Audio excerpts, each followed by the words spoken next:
الشعار ونشهد أن لا إله إلا الله وحده لا شريك له ونشهد أن سيدنا وسندنا وحبيبنا وطبيبه وأرواحنا محمدا عبد الله ورسوله أرسله بالحق بشيرا ونذيرا وداعيا إلى الله بإذنه وسراجا منيرا فقد قال الله تعالى في كلامه المجيد وفي قرآنه الحميد أعوذ بالله من الشيطان الرجيم بسم الله الرحمن الرحيم إنما الصدقات للفقراء والمساكين والعاملين عليها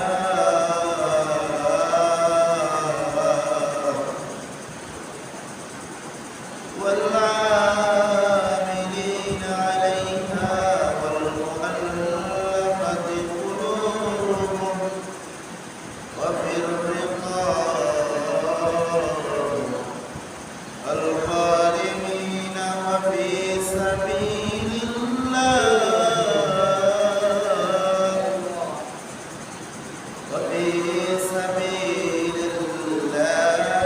وابن السبيل فريضة من الله والله عليم حكيم وقال رسول الله صلى الله عليه وسلم من أدى زكاة ماله فقد ذهب عنه شره أو كما قال عليه الصلاة والسلام وقال رسول الله صلى الله عليه وسلم من قام ليلة القدر إيمانا واحتسابا غفر له ما تقدم من ذنبه ومن صام رمضان احتسابا غفر له ما تقدم من ذنبه أو كما قال عليه الصلاة والسلام الحمد لله সমস্ত প্রশংসা রব্বে কারীমের দরবারে যে মহান আল্লাহ তাআলা একটি সপ্তাহ অতিবাহিত হওয়ার পরে মসজিদে আসার বসার তৌফিক দান করিয়াছেন মালিকের দরবারে একবার শুকরিয়া আদায় করি সকলে বলেন আলহামদুলিল্লাহ। এমন একটি দিন যে দিনটা জুমার দিন, মাহে রমজানের দিন হতে পারে, এটাই জুমার শেষ জুমা হতে পারে, বিদায়ী জুমা হতে পারে, আবার একটা জুমা পেতেও পারে। এটাই বিদায়ী জুমা হয়। আমাদের সামনে থেকে মাহে রমজানও চলে যাচ্ছে, বিদায়ী জুমাও চলে যাচ্ছে, এরপরেও আমরা ঘুষ পেতেছি। এমনিভাবে আমাদের হায়াতও শেষের দিকে যাচ্ছে। রমজান মাসের যে ফজিলত, রমজান মাসের এক একটা মুহূর্ত কোটি টাকার থেকেও দাম বলেন সুবহানাল্লাহ। এটা বুঝে আসবে তখন দুটো চক্ষু বন্ধ হওয়ার পরে বুঝে আসবে মাহে রমজানের দাম। এক একটা সেকেন্ড কোটি কোটি লক্ষ লক্ষ মিলিয়ন টাকার থেকেও বেশি দায়ী বলেন সুবহানাল্লাহ। যেই দিন একটা নেকির জন্য মানুষ হতাশ হয়ে যাবে, মা ছেলেকে চিনবে না, বাবা ছেলেকে চিনবে না, স্বামী স্ত্রীকে চিনবে না, কেউ কাউকে চিনবে না, সেই দিন একটা নেকির জন্য। এক একটা নেকির এত দাম, কাউকে যদি গোটা পৃথিবী লিখে দেওয়া হয়, একটা নেকির পরিমাণ যে সুবর্ণ করে যে দাম হবে, সে দাম পাবে। জান্নাতের একটা নেকির এত দাম। এই মাহে রমজানটা চলতেছে নেকির মাস।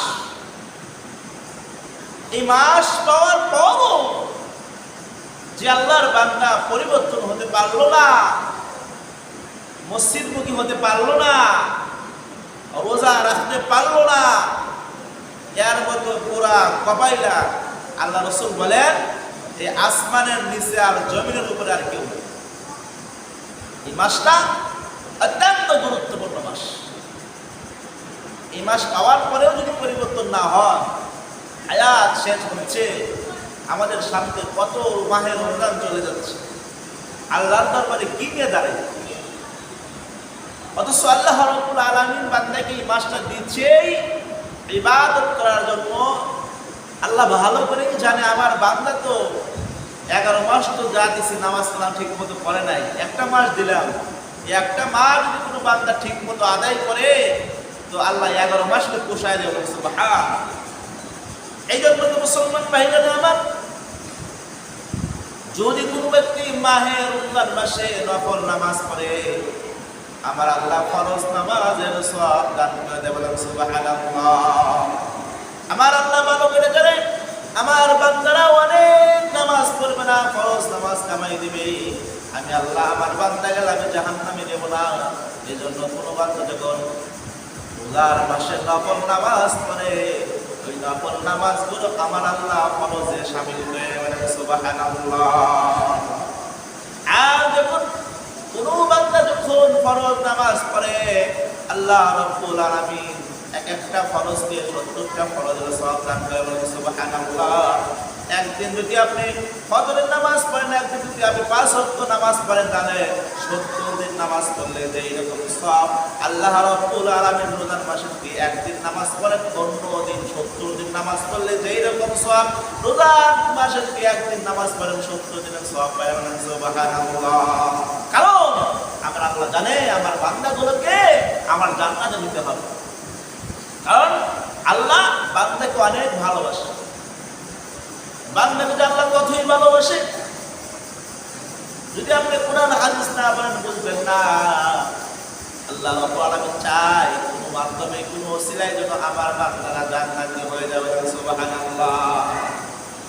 বুখারী শরীফের হাদিস, আল্লাহ রাসূল সাল্লাল্লাহু আলাইহি ওয়াসাল্লাম মান কামা লাইলাতুল কদর ঈমানান ওয়া ইহতিসাবান গুফিরা লাহু মা তাকদ্দামা মিন যামবি। এই মাসের ভিতরে লাইলাতুল কদর আছে।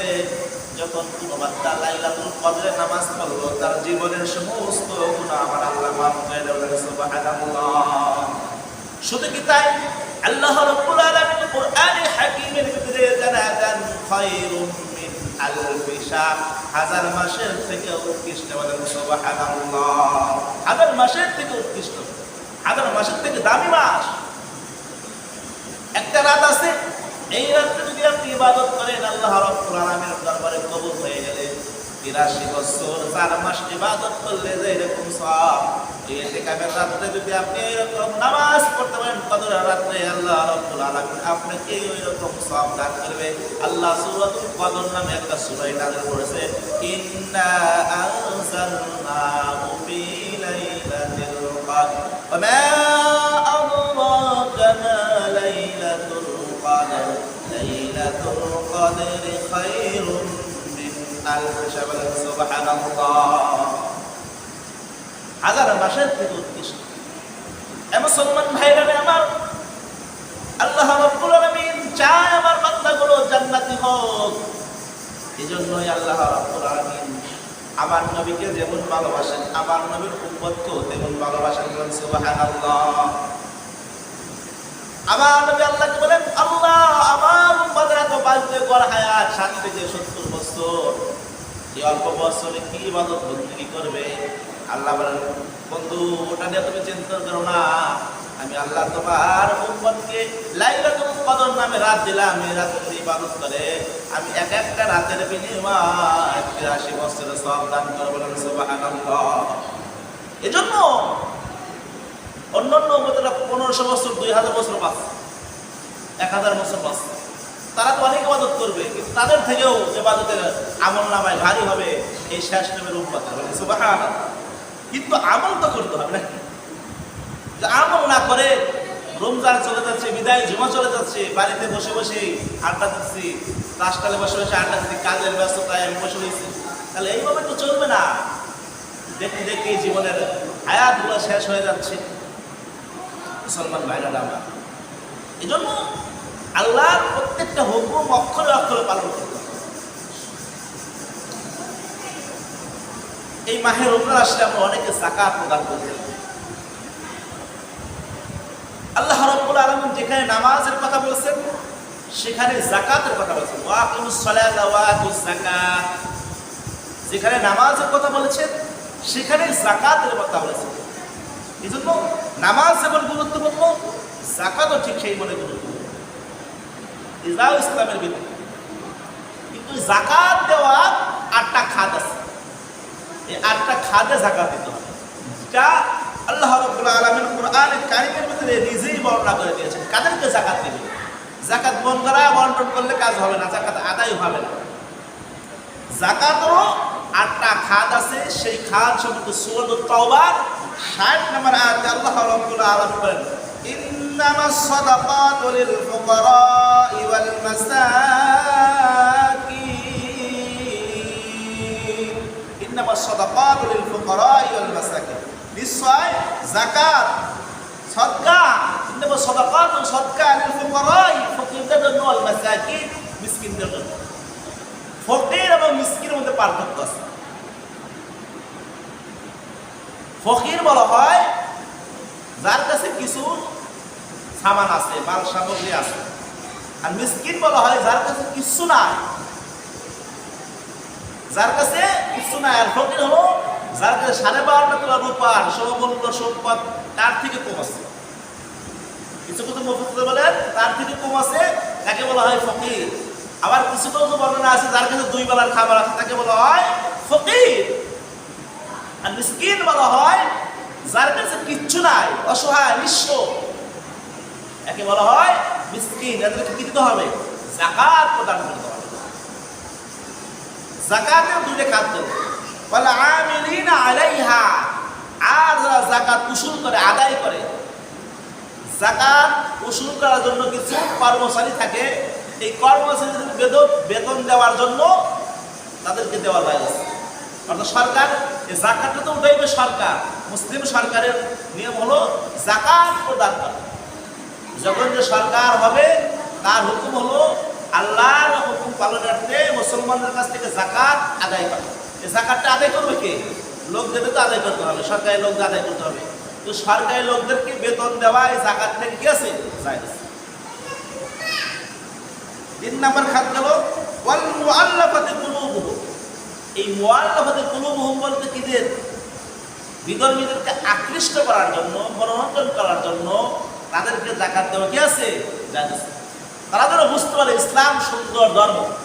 তারা যদি তাদের মধ্যে কেউ গরিব থাকে তাদেরকে যাকাতের অর্থ তাদেরকে দিতে পারে। তারা বুঝে আসলে ইসলামে দারিদ্রতা নাই, ইসলামে কি নাই? গরিব নাই।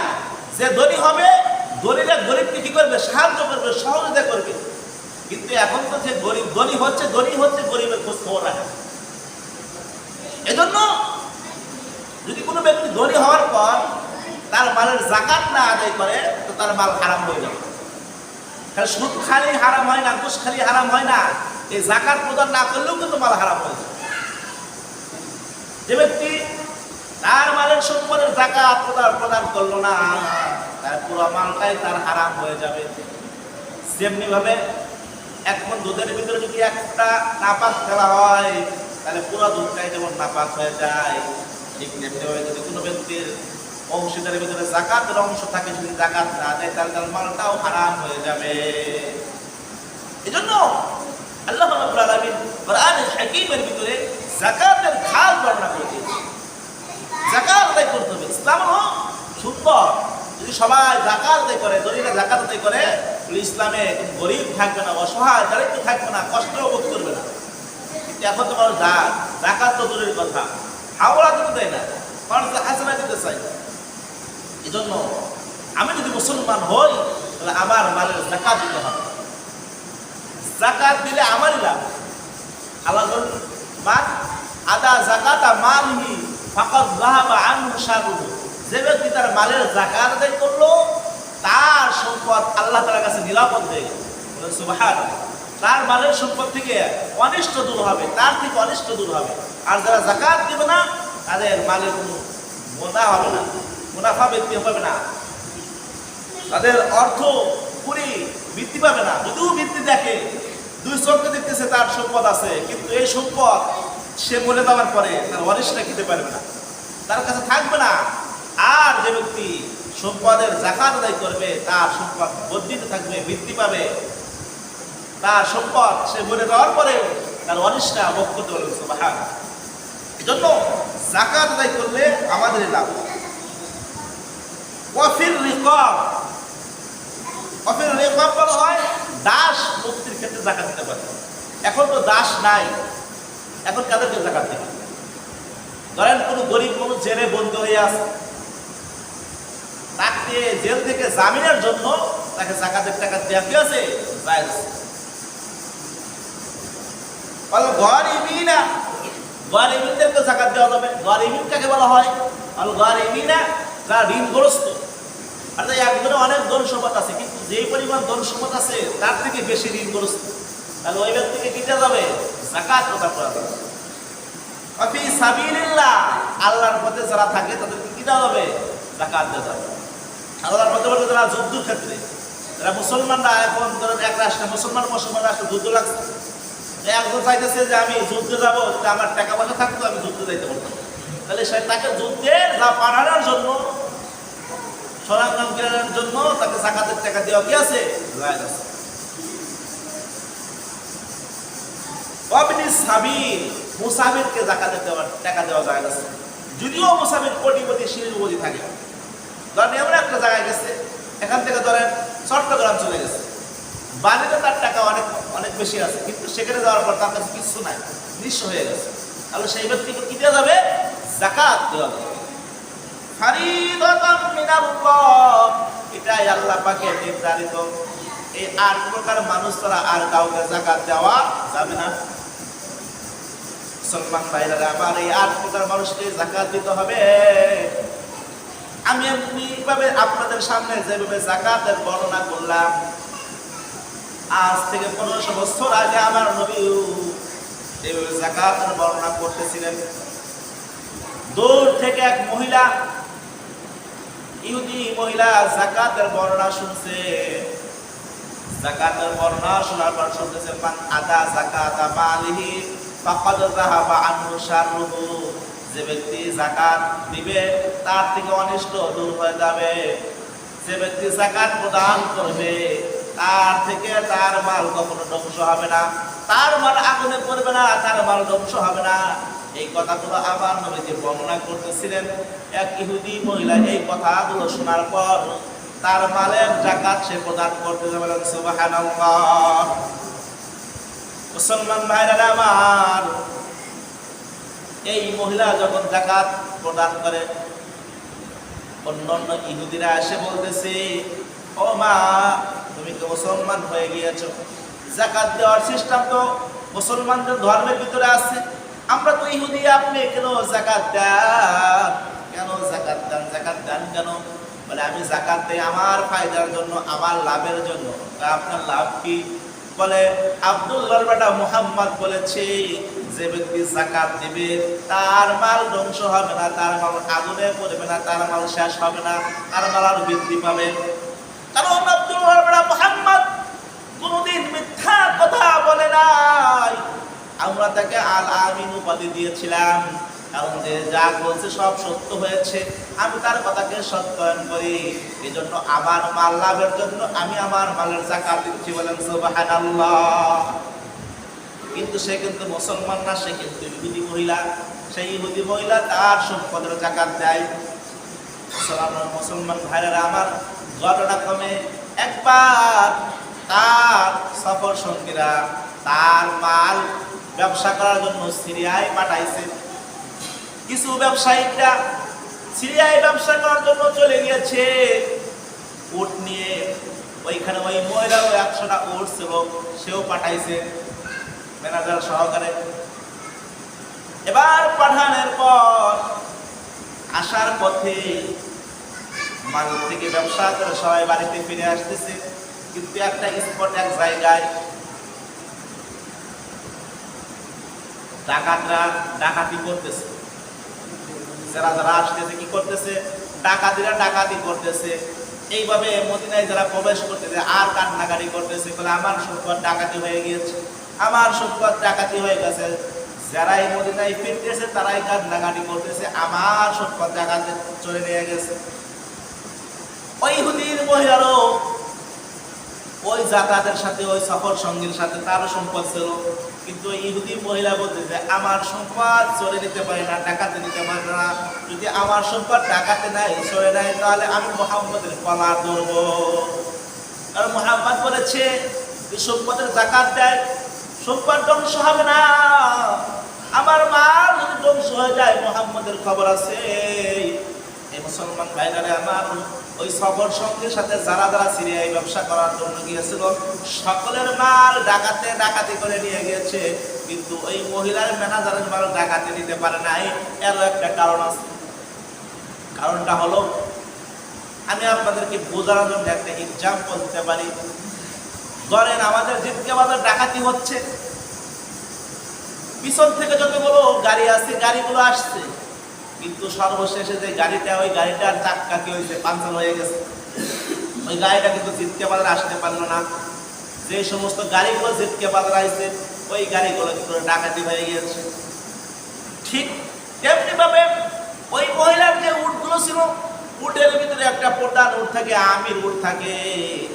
ওই উটটা একটা পাথরের সাথে আঘাত খায়, উটের পা ভেঙে যায়, উটটা ওখানে বসে পড়ে। ওই প্রধান উট বসার কারণে আমির উট যখন যেখানে বসে গেছে, সকল উট ওইখানেই বসে গেছে। সুবহানাল্লাহ। মুসলমান ভাইরা আমার, যখন ডাকাতিরা ডাকাতি করে, যেই জায়গায় ডাকাতি করছে, ওই ডাকাত থেকে ডাকাতি করে চোররা ভাঙে গিয়েছে, ডাকাতরা ভাঙে গিয়েছে। তারপরে ওই মহিলার যে উট ছিল, ওই উটগুলো কি করছে, ওই উটটা প্রধান উটটা তখন উঠছে, ওঠার পরে ওই মহিলার উটগুলো তখন মদিনায় প্রবেশ করছে, ডাকাতি করতে পারে নাই। লোকেরা জিজ্ঞাসা করে, তোমাদের উট কেন চুরি হলো না, ডাকাতি হলো না? তখন বলতেছে, আমাদের উটগুলো ডাকাতি হতে পারে নাই, আমাদের যে আমির উট ছিল, আমির উটটা অসুস্থ হয়েছিল, অসুস্থ হওয়ার কারণে ওই জায়গায় বসে গিয়েছে। যে স্পটে ডাকাতি হয়েছে, ওই স্পটে আসার আগেই ডাকাতরা ডাকাতি করে নিয়ে গিয়েছে। এই কথা ইহুদি মহিলা শোনার পর ইহুদি মহিলা বলতেছে, না না, আমার উট অসুস্থ হয় নাই, আমার উট পাথরের সাথে আঘাত খাওয়ার জন্য এই মাল আমার হেফাজত হয় নাই, বরং এই মাল হেফাজত করছে মুহাম্মদের আল্লাহ। বলেন সুবহানাল্লাহ। কারণ মুহাম্মদ বলেছিল, যদি আমি আমার মালের যাকাত দেই, তাহলে আমার মাল আমার আল্লাহ হেফাজত করবে। মুহাম্মদের কথা সত্য হয়েছে, আমি আর দেরি করব না। মুহাম্মদের হাতে হাত পরাইয়া কালেমা পয়রা মুসলমান, বলেন সুবহানাল্লাহ। ওই মহিলাটা কালেমা পয়রা মুসলমান হয়ে যায়, লা ইলাহা ইল্লাল্লাহ মুহাম্মাদুর রাসূলুল্লাহ। মহিলা নিজ হাতে কি হলো, মুসলমান হয়ে গেল, যে মুহাম্মদের কথা সত্য হয়েছে। মুহাম্মদের কথা পুনরাবৃত্ত হয় নাই। মুহাম্মদ যেন বলেছে, যদি আমি ঈমান আনওয়ার না করি, নামাজ না পড়ে, রোজা না রাখি, যাকাত না দেই, তাহলে মৃত্যুর পর আমাকে শাস্তি দিবে। এই কথাটাও সত্য। মুহাম্মদ যা বলছে সব সত্য। আর মুহাম্মদ তো বলছে, ঈমান না আনলে আমার জাহান্নামে যেতে হবে, আগুনে পড়তে হবে, এটাও সত্য। আমি আর দেরি করব না, মুহাম্মদের সাথে হাত মিলাইয়া দেব। বলেন সুবহানাল্লাহ। এবার সে মুসলমান হয়েছে। মুসলমান ভাইরা আমার, এজন্য যাকাত দিলে আমাদের ফায়দা, আমাদের লাভ, আমাদের সম্পদ আল্লাহ হেফাজত করবে। এজন্য যাকাত যে দিবে তার সম্পদ আল্লাহ বৃদ্ধি করে দিবে। এজন্য যাকাত যে দিবে না, তার সম্পদ আল্লাহ ধ্বংস করে দিবে। হইতে পারে আপনার শরীর অসুস্থ হয়ে যাবে, হইতে পারে আপনার পালের একটা গরু মারা যাবে, হইতে পারে আপনার নাতি অসুস্থ হবে, আপনার বেবি অসুস্থ হবে, পিছন থেকে আপনার মালের যাকাত ধ্বংস হবে, আপনি নিজেও টের পাইবেন না। আর যদি আপনার যাকাত অক্ষর অক্ষরে পালন করেন, তাহলে আমার আল্লাহ খুশি হবে। যারা যাকাত দেয়, যাকাত দেওয়ার কারণে, সদকা করার কারণে সব আল্লাহ বেশি খুশি হয়। মুসলমান ভাইরা আমার, যাকাত নিজেদের লাভ, নিজেদের সম্পদ বৃদ্ধি হয়, কিন্তু আমরা বুঝবো না, আমাদের একটু কষ্ট লাগবে। এই কষ্টটার নাম হইল মুসলমান, ত্যাগ স্বীকার করতে হবে। এই জন্য প্রত্যেকটা মালের পাই টু পাই হিসাব করে যাকাত দিতে হবে। কারণ ইসলাম ধর্ম এমন একটি ধর্ম, যেই ধর্মের ভিতরে একজন না খায় থাকবে আর একজন 3 বেলা খাইবে, এটা হতে পারে না। কারণ ইসলাম ধর্ম শান্তির ধর্মে, যাকে আল্লাহ ধনী বানাইছে, ওই ধনীর টাকার ভিতরে গরিবের হক আছে। বলেন সুবহানাল্লাহ। কিভাবে দিতে হবে? 40 ভাগের 1 ভাগ দিতে হবে। কয় ভাগের? যার 40 টাকা আছে হিসেবে 1 টাকা তাকে কি করতে হবে? গরিবকে দিতে হবে। যার কাছে 1 লাখ টাকা আছে তার 2,500 টাকা গরিবকে দিতে হবে। এজন্য মুসলমান ভাইরা আমার, যাকাতরা প্রদান করবে, এদের লাভ, এদের লাভ। আর যারা যাকাত দিল না, এরা গরিবদের হক খাইলো। কি খাইলো? গরিবদের হক খাইলো। নিজেরা যাকাতের টাকা নিজেই খেলো, গরিবের টাকা সেবন করলো, মিসকিনের টাকা সেবন করলো। তার মতো পুরা কমাইলা কেউ নাই। যে ব্যক্তি যাকাত দিবে না, আল্লাহ রাসূল বলেন কিয়ামতের দিন ওই যাকাতের টাকাগুলো সাপ হবে, বিচ্ছু হবে, তাকে দংশন করবে। আর দংশন করে বলবে, আনা মালু কানজুন, আমি তোমার সম্পদ, আমি তোমার ধন সম্পদ, আমি তোমার টাকা, আমি তোমার পয়সা। আজকে আমি সাপ হয়েছি, বিচ্ছু হয়েছি, ওই টাকাগুলো আপনাকে দংশন করবে। দেখে আমার কথা, আমার বানানো কথা। বুখারী শরীফের হাদিস আপনি খুলে দেখেন। সেই দিন আপনার সম্পদগুলো সাপ হবে, বিচ্ছু হবে, আপনাকে দংশন করবে। এক একটা সাপ যখন দংশন করবে, একটা সাপের নিঃশ্বাস যদি দুনিয়ায় ফেলে দেওয়া হয়, এই দুনিয়ার একটা মানুষ আর বসবাস করতে পারবে না। এত অজস্র বড় বড় সাপ আপনাকে দংশন করবে, আর দংশন করে বলবে, আমি তোমার সম্পদ, তুমি সম্পদকে ভালোবাসছিলে, আজকে আল্লাহ রাব্বুল আলামিন আমাকে সাপ বানিয়ে দিয়েছে, আমি তোমাকে দংশন করব। এইভাবে দংশন করতেই থাকবে। এই জন্য মালের প্রতি মোহাম্মত আনা যাবে না। এটা গরিবের হক, আপনি গরিবকে দিয়ে দেবেন, আপনার মাল আল্লাহ বৃদ্ধি করে দেবেন। সুবহানাল্লাহ। এই জন্য গরিবের হক আদায় করবেন।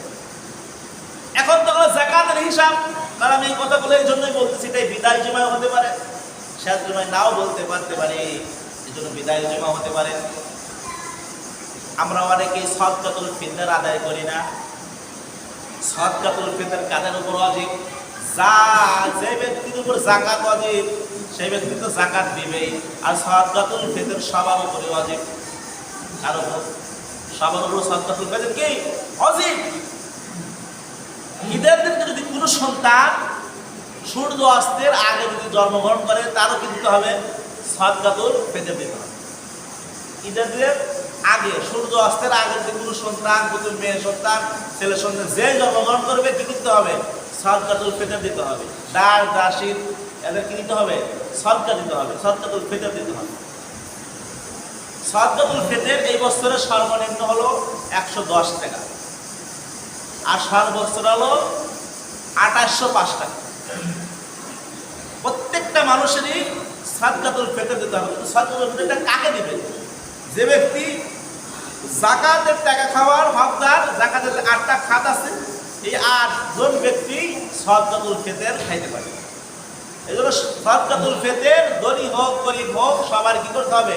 আদায় করতে হবে। কার পক্ষ থেকে? আপনার বাড়ির জন্য আপনি হলো প্রধান, আপনি প্রদান কর্তা, তাহলে আপনার বাড়ির ছোট বড় মহিলা দাসী, দাস দাসী, এদের কি করতে হবে?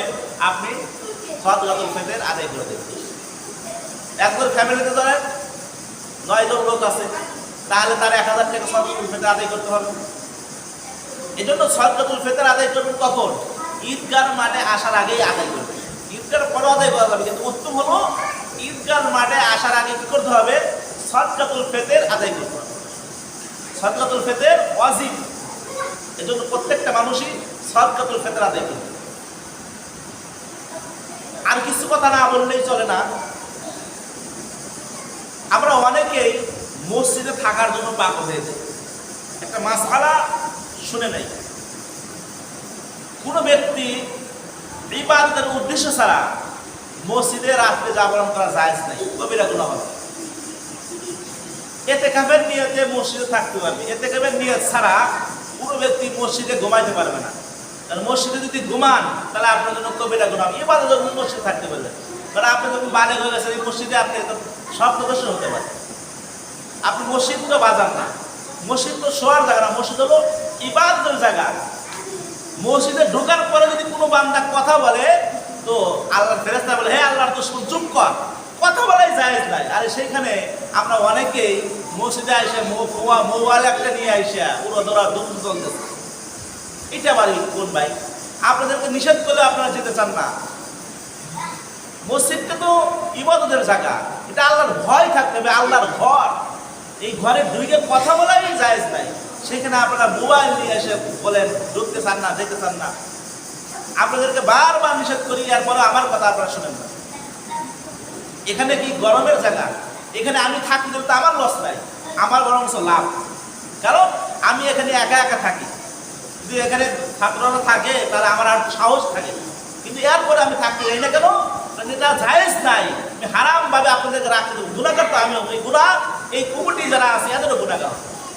এজন্য কোনো ফ্যামিলির থেকে যদি কোনো ছেলে যদি বলে হুজুর মাকে বলে আসে যে আমি রাতে মসজিদে থাকবো, আপনি তো মনে করেন সন্তান মসজিদ থাকবো, থাক, আপনার সন্তানের খবর রাখতে হবে। আমার সন্তান মসজিদে গিয়ে আসলে সে কি করতেছে।